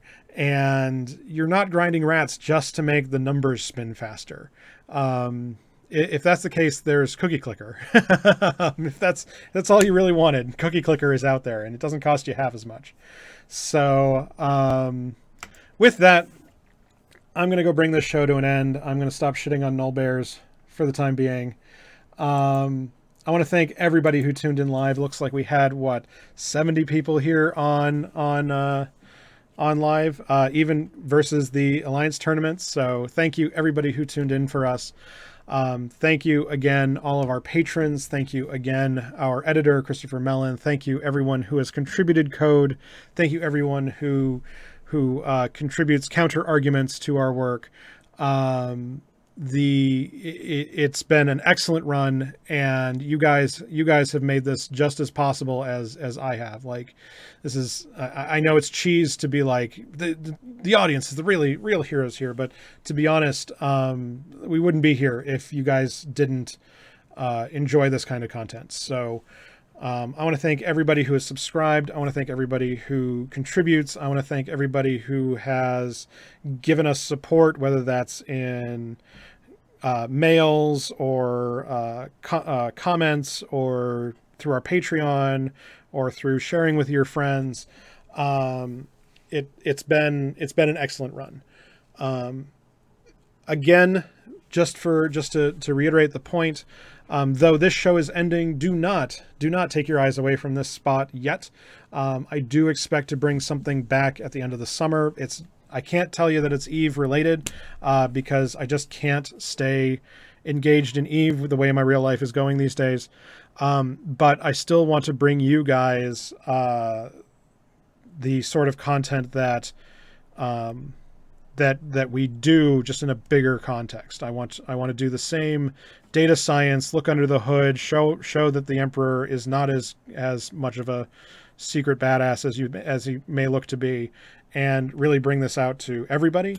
Also, I expect to do a couple more office hours streams, so do keep subscribed, because I do still want to do office hours streams while we do some of the dev fleet stuff that needs to get through. And I'm more than happy to answer your questions. Do get joined to our Discord. Links to join are down below.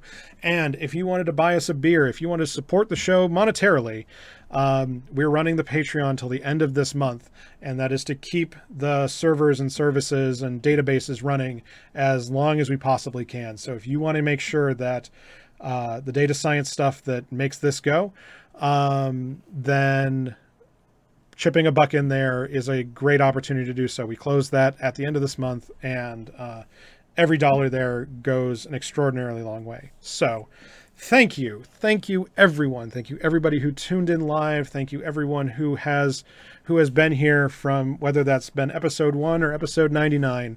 I have been your host, Lockefox. This has been the Eve Prosper Market Show. Thank you again for an excellent run.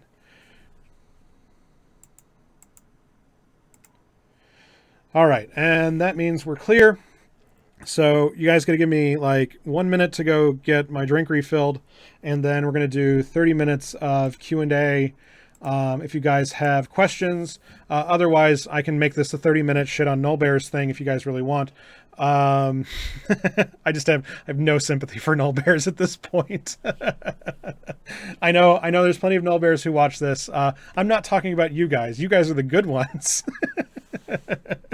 In that thing. So, but really, I do mean it. I don't mean that just as like an empty platitude. It's been really, really excellent doing this whole thing, and it does break my heart to walk away from something this successful. But it's thanks to you guys that I feel like I can make that jump. So this is a chance to do that. So give me just a sec. Like I said, I gotta get more drink, and we will rant and rave. If you have questions, get them asked in the channels, and we'll get them answered. So I will be right back.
All right. I am back.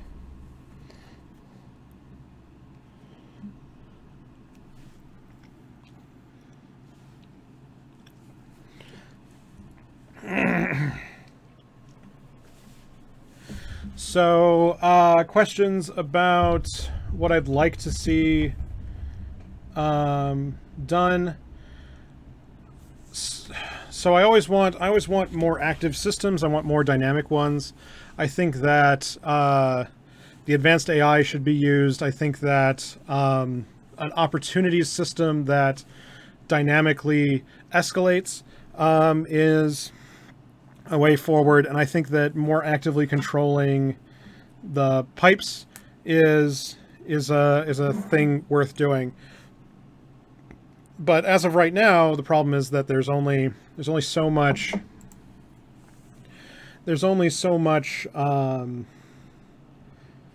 Like really, if you're gonna fix it right now in the very soon, you really got to limit the amount of ISK actively out in space, essentially. So if I were in Quant's shoes, what I would have been looking at more like. The ticks is a problem, but I think ticks are a symptom, not the thing to balance against. I would be talking about, well, how much ISK did we really spawn into the system, and how much of it is getting used up? And I would turn that knob back and say, well, I mean, you can go ahead and try for your crazy ticks, but there are half as many sanctums out there, or 20% less, and you got to fight against everybody else. So it becomes sort of a drought situation more than a nerf. And like I had a similar idea for mining, that if you want to go make mining active, and I don't love the idea of active mining. Talked about this with, what was that, Big Country on words, on Jesus, Dirk's show, fuck, and that perhaps making the system be able to if you do dynamic work, like if you thought of ore as a river, and like if you could spawn it so that there was a fast moving belt of high value stuff. Thank you, open comms. If there was a fast moving belt of active stuff moving through the system, and a low, low value stuff on the banks, so you could sit your rorquals on the banks of this 3D space, and then have more active miners plumbing at the fast moving stuff. Get the ore moving too fast for those excavators to even use it. I think that would be at least an interesting way to move forward with it. Also, perhaps making a more alchemical mix of what's in there, like instead of saying, well, this is going to yield this much, having a far more diverse yield system might make that interesting. So we stop talking about specific types and talk more about classes of material, essentially. I don't know how well that works with the Eve database the way it is, but that's what I would do. And then the biggest thing, and I know, and I'm kind of stealing this from Dirk, but like we've had this idea for years, is that I want to make TrueSec dynamic. If you live and you run in a system and you put a bunch of people in it, then the TrueSec should go up. Like all this talk about depletion, and I love me some depletion. Like let's talk moon mining at some point. I think a lot of it ties into the way the TrueSec system works. And unfortunately, I don't have a ton of faith in CCP being able to make the security system dynamic without breaking a lot. Like, I think that is one of those, we talked before the show happened, that when you design software, sometimes you got to make some decisions, and sometimes that really hamstrings you in the future, and you just have to live with what you chose. I have a hard time believing that TrueSec can be made dynamic without breaking a lot of shit like they had to do to redo what is it? Crime Watch. So I think that's the lever to pull. I just don't think that it is I just think that it's part of the foundation, not part of the superstructure. So those are the big things. I also, like, again, if I were CCP Lockefox, I would make time efficiency great again. Is the other big thing I always want to nerf, is that I think that everything should take anywhere from 20 to 50% more time to build. Maybe not supers, but just about everything else. Because I still think that time efficiency research is a meaningless topic. Because of the way that it optimizes over time. Also, I don't love the fact that there aren't a lot of great answers for how to play Eve on a weekly cadence rather than a daily one. And yeah, so those are the big things I would change. I don't think they're going to get changed. I think I just have to deal with it. And I'm not really that heartbroken about it.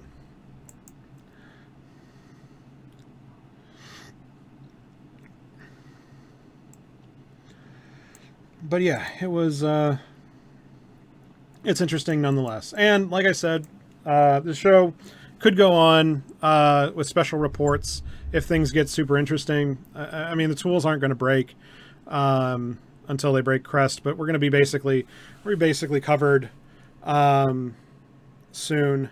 Over this summer, we're going to go do a bunch of work to get onto a new database that means we can run into the future forever.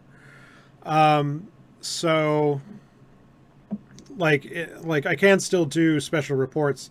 I just can't do the weekly cadence, and I don't think it's worth it to do a bi-weekly.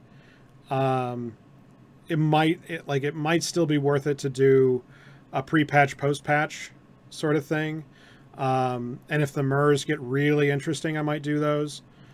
But yeah, I don't know. Like my pain with the Metasphere right now is more that, like, back in my day, there were, you talked about maybe the big 3 or 4, and then there were a whole bunch of people like running in the middle. So you had stuff like, even you had your tests, you had your Black Legions, you had your Rooks and Kings that were sort of, stirring the pot between the big guys. And though I completely expect Imperium and NC and PL to do the non-aggression pact stuff, because let's be honest, lawyers and diplomats are worth more than engineers and soldiers. Like, that's anarcho-capitalism. Fighting is expensive. Why would I want to fight you when we could both make a whole bunch of money? Like, cartels are way better than fighting each other. So like, ranting about, we've got to break up cartels. Like, cartels are the way anarcho-capitalism works, right? Like, competing is expensive, right? Like, cheating is easy. and the economy finds the most efficient way to solve a problem, and, well, that efficient solution isn't always confrontational. When it is confrontational, you get the best content, right? You do that competition, you make better products, you get better ideologies, whatever. But when you talk about the longer term, it's like you go look at any major industry, and yeah, when it started, there were how many car companies were there, right? And now there's 3 or 4. How many big internet searches were there? And now how many are there? How many major utilities were? How many entertainment companies are out there? And now we're down to like these 4 big monoliths. What about airlines? What about beer manufacturers? The steady state for this stuff is not competition.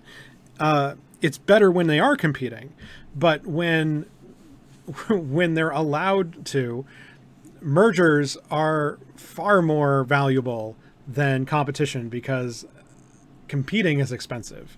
So you have to prime the pump. You have to put stuff in there to grind people against each other, to force competition. You have to do antitrust work. You have to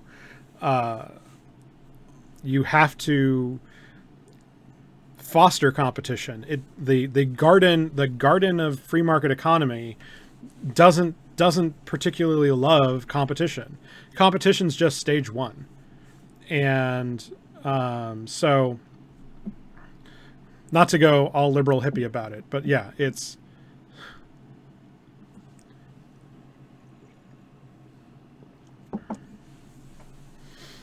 I think that Eve is a mirror for this sort of libertarian anarcho-capitalism. Is that if Eve is what you want and Eve is what you get, like, that's what you get. And when you talk more about real life politics about it, like, yeah, maybe healthcare isn't worth it if we're just talking about dollars and cents. If your only measure is almighty dollar and you're not, you don't have to pay for whatever, like, wins, right? Not to go liberal hippie on it, but yeah, if it's not properly valued, if you don't break up cartels and do antitrust work, you won't continue to get the benefits of competition.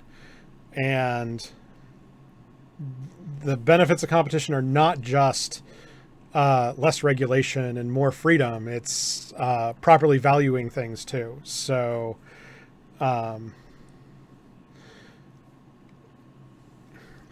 it's evaluating the actual bill of materials so that the marketplace is fair. So yeah. Left Noob is asking if I wanted a financial system. I want credit. I want to be able to do bonds between people. I kind of like Quant's idea for using a pawn system to back a credit system. My only regret in that is that I can't use skill points as collateral. I think that would make that super powerful, to be able to basically put your brain up for as backing, because I think that that's a valuable resource that can be used. The problem is that, like, the reinjection penalty is just so high that I couldn't make it. You can't use injectors as they are today, and you still have to worry about, well, what if I just use 0% loans to make amped skill remapping a thing? Like, it starts to get squeezy. So I don't have all of the mechanical fixes for that, but I really want a credit system so we can build a more dynamic dynamic commodity system. Also, I'd love to be able to do contracts so I can buy the content off of a manufacturing line ahead of time. I think that some of that could also be really interesting. So, yeah.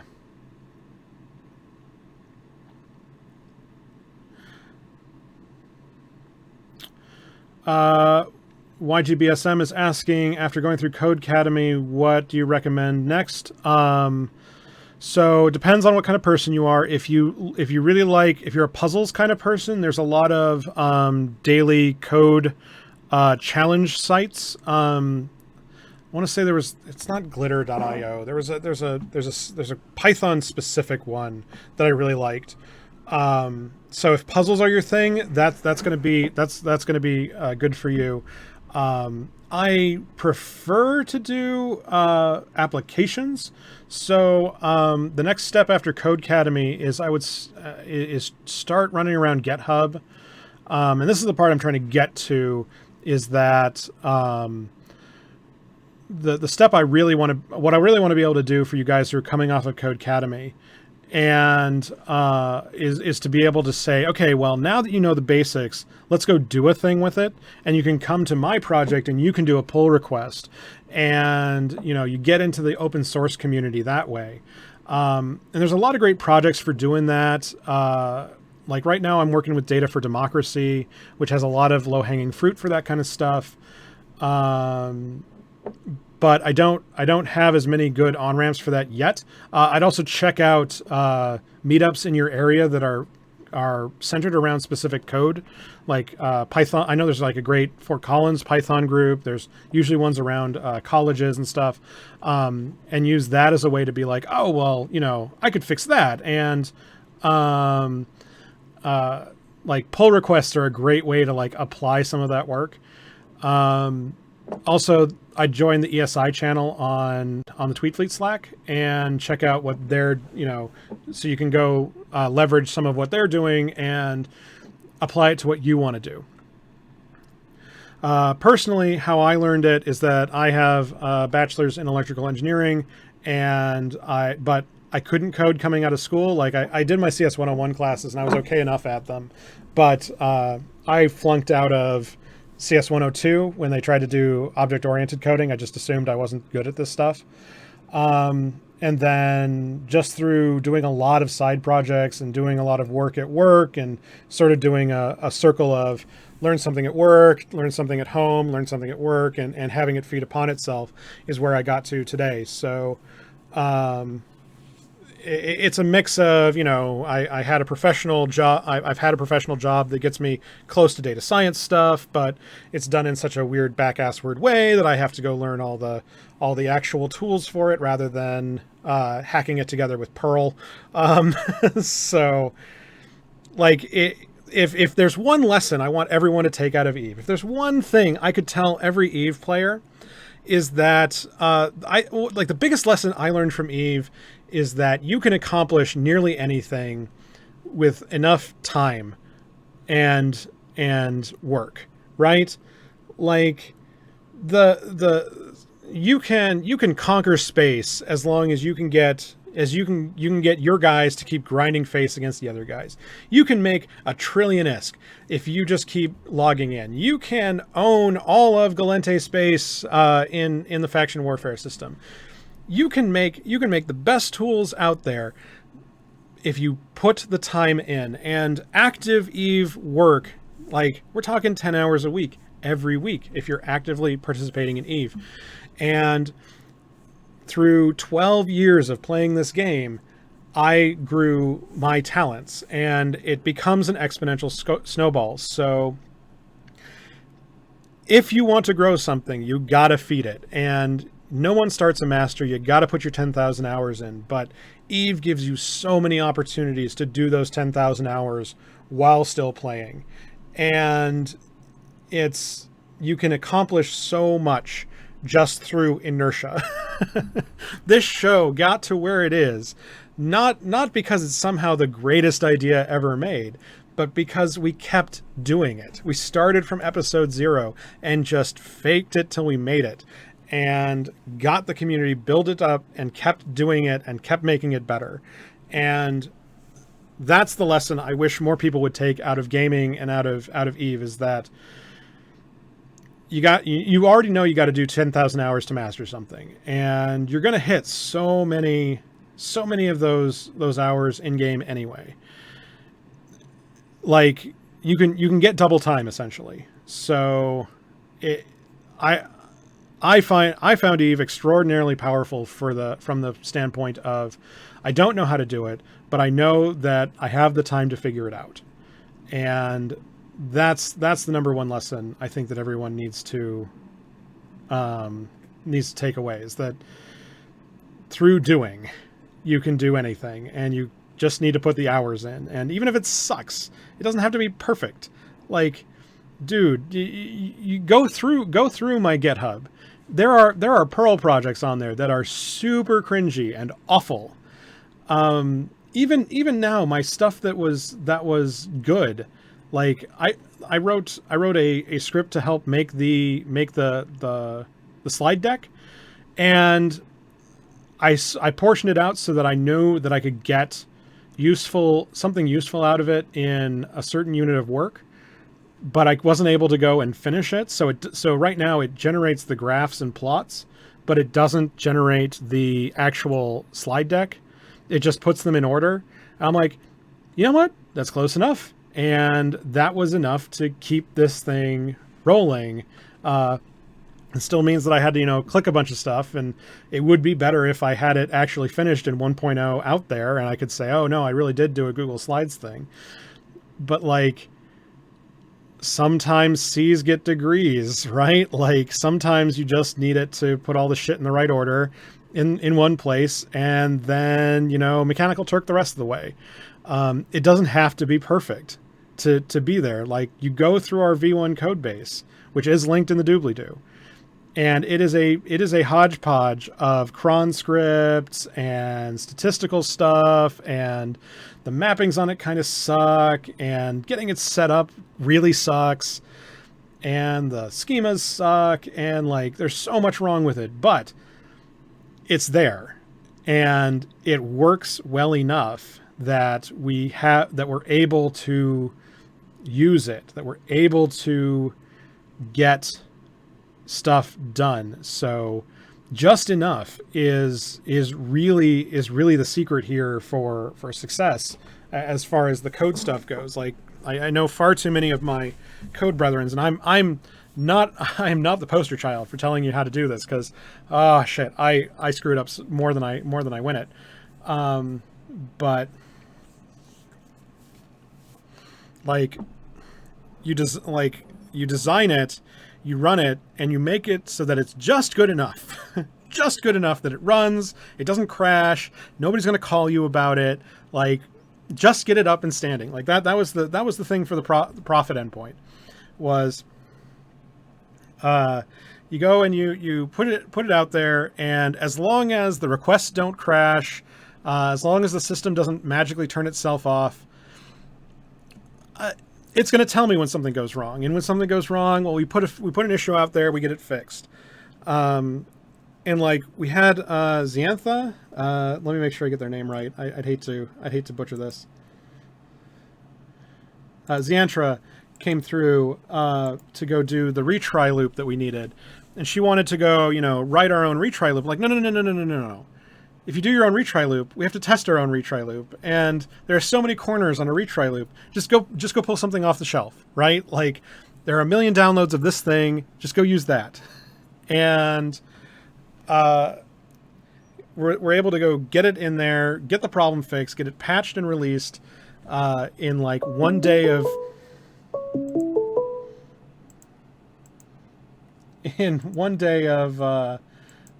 work, rather than a week's worth of, oh no, this is an infinite loop, or oh no, this didn't retry, or oh, did we catch all the corners? Like, we just did it, right? And we got it done, and it's out there.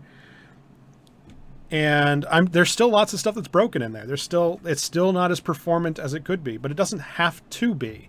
It doesn't have to be anything until we have to fix it. It'd be great to have a Mongo connection, but it's designed to work without it. So why spend a month of Sundays working on it if it still just runs and nobody's asking for it?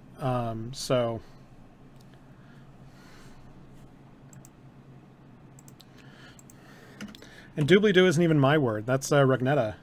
Doobly-doo and Jifes.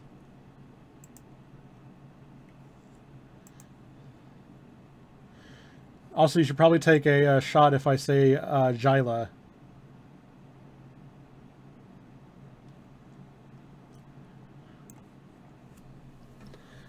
So, more questions. We got 10 minutes. 10 minutes.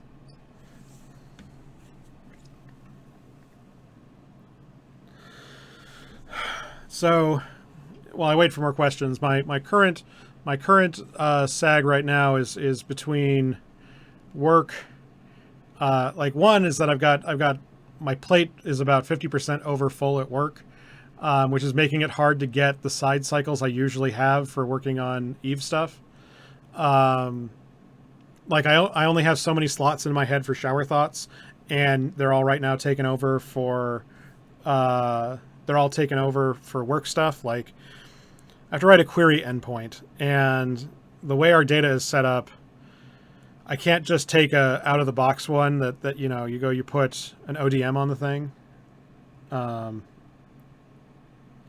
So I have to do all this thinking and work to be like, oh, it has to transform this way, and I have to do this link to this, and it's all my shower thought spots are filled with work at the moment. Grindbear is asking, how do I get access to other episodes? Did they age well? They're all on YouTube, every single one of them. There's a big swath in the middle that don't have edits, but there are links in the comments to the start of every show. I don't think that they age well. I don't think any show over 6 weeks old is worth watching. Just because it's a news show, right? Like, if you wanted to go see the episodes where we talk about MER data, like those are the only ones I would check out in the history. And I'm really sad I wasn't able to keep on the bandwagon of putting up blogs, because I think that would have been a much better way to digest that kind of data in a historical standpoint. 2 billion plex by the end of the year, by November. It's possible. I think that will be over 1.5 over the summer. That one I'm pretty sure about. Unless there's another emergency nerf, I still think that it's possible. It's tough to hit. It's if everybody goes to Ishtar's, I think that some of our liquidity problems start to back off because more Ishtars will die than capitals. They're harder to protect. They die faster. So I think that might be a stem on the rise over 1.6 billion. But yeah. And I mean, Fozzie, you either retire or you become grayscale, right? Um, he's at his grayscale part of my of his tenure, so he knows enough to be dangerous, and might not be getting the feedback, the sort of higher level feedback he needs to play the seventh dimensional chess he wants to play. But yeah. And I don't see any downward threats. The only thing that could turn down Plex is if over the summer we got into a major war. And I'm talking World War B, but without a centralized wealth store the way that casinos did, it's really hard to kick that off. The people who have the money are the people who don't want to fight. Because as much as goons like to spin narrative, they really would rather just make money for themselves. Like they don't really do aggression, right? They want to keep their people happy, let them be fat and happy and making money. They don't want to be on the attack. They want to fortify their base. They want to stack stuff to the rafters. They want to vertically integrate all their stuff and let some other asshole grind their face against their fortress walls rather than go out hunting for a fight. Because they think that I agree. If I were a goon executive, that I sort of agree that let the fight come to us. We're the biggest. We're the richest. We have all of the targets, and if you want it, come take it. But you can't. So fuck you. It's kind of the expectation I have from them. And even if they did get a random hair up their ass to go on the offensive, I don't have as much faith in their generals at the moment when it comes to picking the best metas and doing the best EFT work.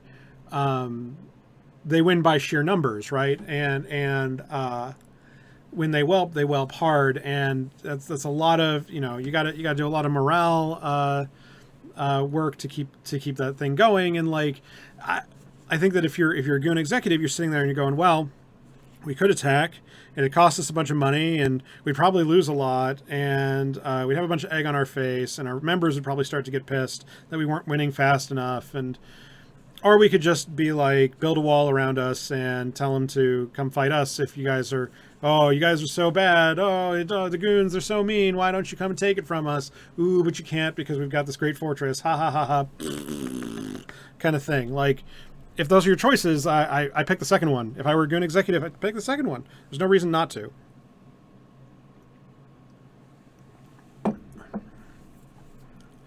I think they have the defensive high ground, and there's no reason to give it up. And they're not particularly good at active attacking at the moment. So, like, why would you do what you're bad at and stop doing what you're good at? Like, nobody's forced to lose. Like, you can't make people lose. You can only make them want to roll the dice and fight.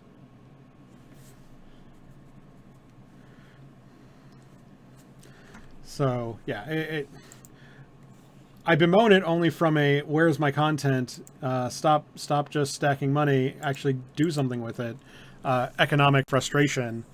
But like, I'm honorable third party. Like, who gives a shit about bragging rights? the guys who care about bragging rights have long since retired.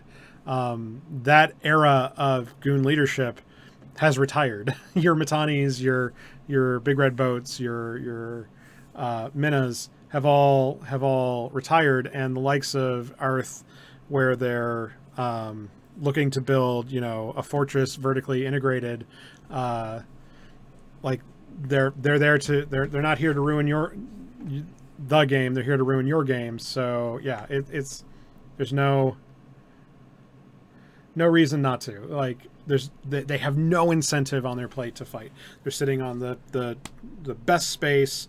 They have a army of they have a padding of renters out on both sides. Their capitals are safe. Their Horn of Gondor methodology is working perfectly fine. There's no reason not to keep doing what they're doing. And like, I can't, as much as I want them to stop doing that, I want them to stop that. Like, but who would stop winning? Like, they're winning at their meta, and I can't force people to lose. So, like I was saying before, diplomats and lawyers are worth more than soldiers and engineers. Keeping a good thing safe is better than making is better than rolling the dice and trying to get a new bigger thing, or trying to get a bigger slice of a pie, or whatever. They have the biggest slice of the pie. They don't need any more, and if they wanted more, they're going to rent it out, and just let the plebes pay them for the privilege. So there's no reason to solve war. There's no reason whatsoever to solve war. Not unless Test and Brave decide to do it on principle, but like, they don't really have enough backing to topple goons. They might be able to harass NC, and they might be able to do some damage out in the drone lands, and absolutely go shit on renters all day. But there's no way to assail the capitals of the big 3 or 4 coalitions.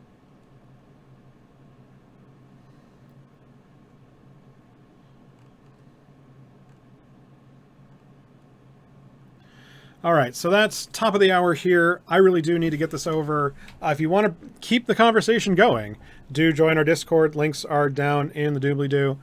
I do need to get going. I want to thank everybody who tuned in live. It was great seeing everybody here. I do appreciate how many of you guys came to tune in for our last episode. I hope we got some more of you EU guys that we usually miss. But I have to go. I want to thank, it's been a great run. I will still be active on all the chats and stuff, so feel free to talk with me, and we'll be back at the next project, hopefully in September is what I'm aiming for. And I will fly safe, make a ton of money, and keep the economy alive, I guess. Thank you again.